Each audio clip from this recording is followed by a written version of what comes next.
एक राजस्थान के एक भक्त थे, वो जन्म से ही बड़े उदासीन हो गए। उदासीन का मतलब उदास को नहीं कहते, उदासीन का मतलब जो संसार से अंतर्मुखी हो जाए। ब्याह में रुचि नहीं, व्यंजनों में रुचि नहीं, वस्त्रों में रुचि नहीं, श्रृंगार में रुचि नहीं, व्यवहार में रुचि नहीं, उसको कहते हैं उदासीन। कई परिवारों में जन्म से ही बालक उदासीन से हो जाते हैं, उनको ज्यादा मन नहीं लगता। उनसे कहो कि भाई यार तुम्हारे घर में ब्याह है, सज धज लो, ऐसे ही आ जाएंगे। उनसे कह लो बढ़िया रोटी बनी है खा लो, ना धारो इसमें मिर्च का अचार दो, ऐसे ही खा लेंगे। कोई उनका ना तो उनके जीव में इतना स्वाद होता है, ना उनके तन को इतनी सजने संवरने की इच्छा होती है, ना उनको ऐसा मन कि मुझसे कोई ज्यादा लोग बात, वो जन्म से ही उदासीन होते हैं। तो राजस्थान में 3 भाई थे, बीच वाले एक भैया वो उदासीन, उनको मुझे नाम याद नहीं आ रहा उनका, सब जगह से उदासीन हो गए। उनके बड़े भैया छोटे भैया सबने खूब प्रयास किया कि हमारे बीच वाले भैया कहीं काम करें, कहीं नौकरी करें, कहीं लग जाएं, कुछ तो कमाएं। राजा के यहाँ दोनों बड़े भैया और छोटे भैया दोनों कार्य करते थे, और राजा से कह के उन्होंने बीच वाले भैया की भी नौकरी लगवा दी, लेकिन 2-3 दिन काम करके भागे आए, मन नहीं लगा।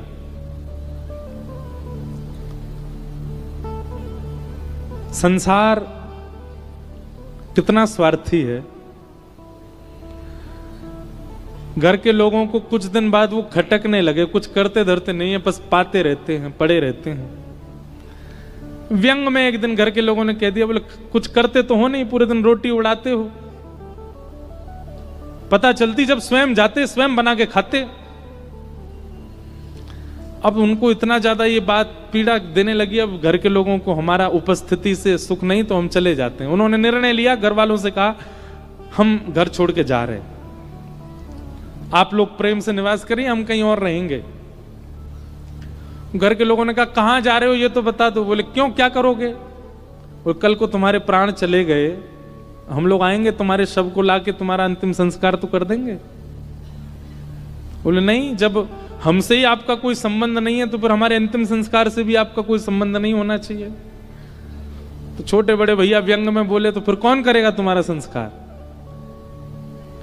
बोले आपका कौन करेगा? बोले हमारे तो हैं, हमारे अपने, वो करेंगे। बोले मेरे श्री राम है, राम जी करेंगे। और मैंने राम कथा में सुना है कि उन्होंने जटायु का संस्कार किया था, मेरा भी वही करेंगे क्योंकि मैं उनको अपना मानता हूं। निकल पड़े घर से, सत्य घटना है। और कहीं वन में जाकर के कोई दे जाता भिक्षा आदि तो पा लेते, नहीं तो राम राम जपते भजन करते। अब उनकी एक ही इच्छा थी, राम जी मेरा संस्कार करें, मेरे इस देह का। उनको यह भी पता था कि अब ये मेरा अंतिम जन्म है, इसके बाद जन्म नहीं होना, बस मेरा ये है अंतिम क्षण में राम जी मेरे सामने आ जाएं और मेरे देह का संस्कार प्रभु श्री राम पिंडदान वही करें। उसके पीछे कारण था, बोले संसार के पुत्र, संसार के बालक पिंडदान करते हैं तो संसारी जीव पिंडदान करता है तो फिर संसार में फिर आना पड़ता है। ठाकुर जी पिंडदान करेंगे तो संसार में आना ही नहीं पड़ेगा। इसका मतलब ये नहीं है कि पुत्र के पिंडदान से आना ही पड़ता, पर उनकी भावना ऐसी थी कि ठाकुर जी कर देंगे तो फिर जन्म का चक्कर खत्म हो जाएगा।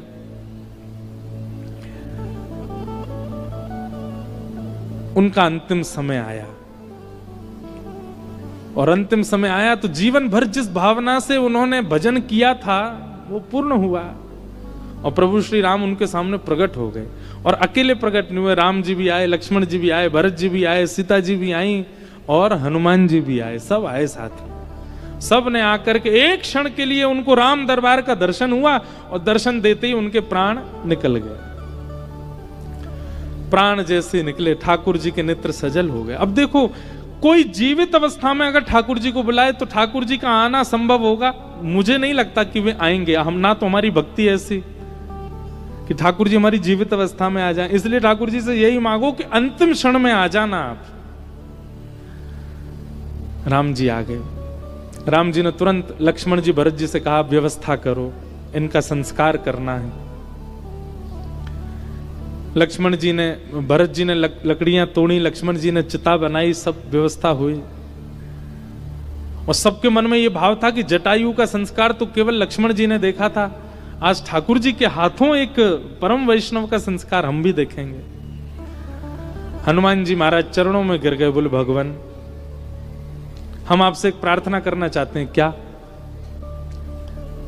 आप तो जटायु जी का संस्कार कर चुके हैं, अंतिम संस्कार भी एक बहुत बड़ा यज्ञ माना जाता है। जिन परिवारों में लोगों का गमन होता है और फिर अंतिम संस्कार जिसका दायित्व होता है, उसके अनेक पाप नष्ट होते हैं, क्योंकि वो एक व्यक्ति का संस्कार कर रहा है, उसको पृथ्वी से प्रस्थान करा रहा है। जैसे जन्मदात्री मां को बहुत श्रेष्ठ माना जाता है, ऐसे अंतिम संस्कार करने वाले पुत्र को भी बहुत श्रेष्ठ माना जाता है, क्योंकि एक की कृपा से आपका जन्म हुआ है और एक की कृपा से आप प्रस्थान कर रहे हो।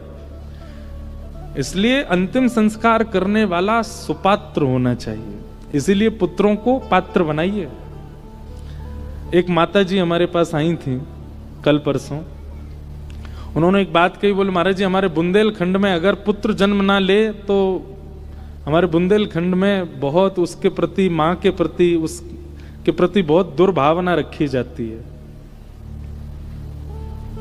आप कृपा करके इस विषय में थोड़ा कहिएगा, हम आपसे निवेदन करें।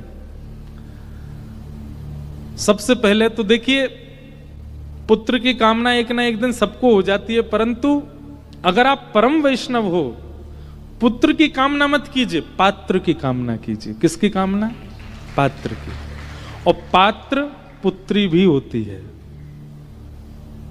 हम ये भी नहीं कहेंगे कि पुत्री की ही कामना करो या पुत्र की ही कामना करो, दोनों में से कोई भी आए, आना पात्र चाहिए, आना श्रेष्ठ चाहिए, वो पात्र हो।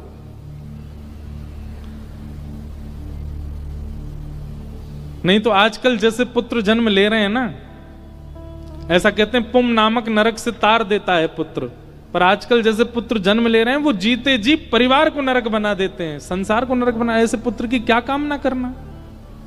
ये पुरानी विचारधारा, ये पुरानी भाव, इनसे थोड़ा आगे बढ़िए। ना तो हम पुत्र के पक्ष में, ना हम पुत्री के पक्ष में, हम पात्र के पक्ष में। पात्र बने, चाहे जो आवे घर में उसको पात्र, उसका निर्माण आपको करना है, उसका श्रेष्ठ निर्माण कीजिए।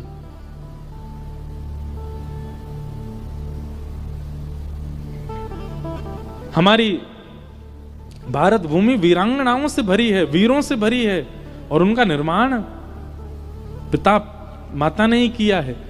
तो इसलिए अपने आप को बहुत ज्यादा सौभाग्यशाली मत माना कीजिए कि पुत्र हुआ, पुत्री हुई।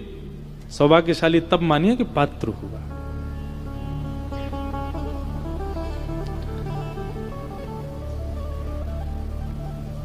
हनुमान जी महाराज बोले, भगवान आप तो एक का संस्कार कर चुके हैं, कृपा करके हम आपसे प्रार्थना कर, इनके संस्कार का अधिकार हमको दीजिए।